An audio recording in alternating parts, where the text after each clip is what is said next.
Hi again. This is from Undeceptions, Essays in Theology and Ethics by C.S. Lewis. On the Reading of Old Books, an essay from 1944. There is a strange idea abroad that in every subject the ancient books should be read only by the professionals, and that the amateur should content himself with the modern books. Thus I have found as a tutor in English literature that if the average student wants to find out something about Platonism, the very last thing he thinks of doing is to take a translation of Plato off the library shelf and read the Symposium. He'd rather read some dreary modern book 10 times as long, all about isms and influences that only once in 12 pages telling him what Plato actually said. The error is rather an amiable one, for it springs from humility. The student is half afraid to meet one of the great philosophers face to face. He feels himself inadequate and thinks he will not understand him. But if he only knew, the great man, just because of his greatness, is much more intelligible than his modern commentator. The simplest student will be able to understand, if not all, yet a very great deal of what Plato said. But hardly anyone can understand some modern books on Platonism. It has always, therefore, been one of my main endeavors as a teacher to persuade the young that first-hand knowledge is not only more worth acquiring than second-hand knowledge, but it is usually much easier and more delightful to acquire. This mistaken preference for the modern books and this shyness of the old ones is nowhere more rampant than in theology. Now this seems to me to be topsy-turvy. Naturally, since I myself am a writer, I do not wish the ordinary reader to read no modern books, but if he must read only the new and only the old, I would advise him to read the old. And I would give him this advice precisely because he is an amateur and therefore much less protected than the expert against the dangers of an exclusive contemporary diet. A new book is still on its trial, and the amateur is not in a position to judge it. It has to be tested against the great body of Christian thought down the ages, and all its hidden implications, often unsuspected by the author himself, have to be brought to light. Often it cannot be fully understood without the knowledge of a good many other modern books. If you join at 11 o'clock a conversation which began at 8, you will often not see the real bearing of what is said. Remarks which seem to you very ordinary will produce laughter or irritation, and you will not see why. The reason, of course, being that the earlier stages of the conversation have given them a special point.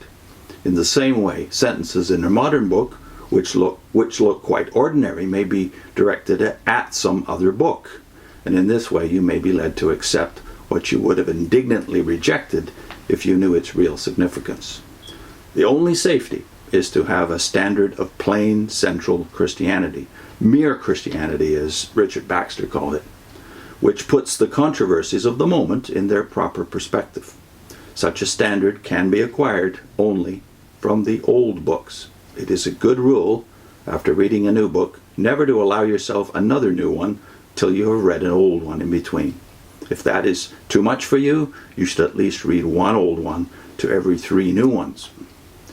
Every age has its own outlook. It is especially good at seeing certain truths, and especially liable to make certain mistakes. We all, therefore, need the books that will correct the characteristic mistakes of our own period, and that means the old books. All contemporary writers share to some extent the contemporary outlook, even those like myself who seem most opposed to it. Nothing strikes me more when I read the controversies of past ages than the fact that both sides were usually assuming, without question, a good deal which we should now absolutely deny. They thought that they were as completely opposed as two sides could be, but in fact they were all the time secretly united with each other and against earlier and later ages by a great mass of common assumptions. We may be sure that the characteristic blindness of the 20th century, the blindness about which posterity will ask, but how could they have thought this, lies where we have never suspected it, and concerns something about which there is untroubled agreement between Hitler and President Roosevelt, or between H.G. Wells and Karl Barth. None of us can fully escape this blindness, but we shall certainly increase it and weaken our guard against it if we read only modern books. Where they are true, they will give us truths which we half knew already. Where they are false, they will aggravate the error with which we are already dangerously ill. The only palliative is to keep a clean sea breeze of the centuries blowing through our minds, and this can be done only by reading old books. Not, of course, that there is any magic about the past. People were no cleverer than they are now. They made as many mistakes as we, but not the same mistakes.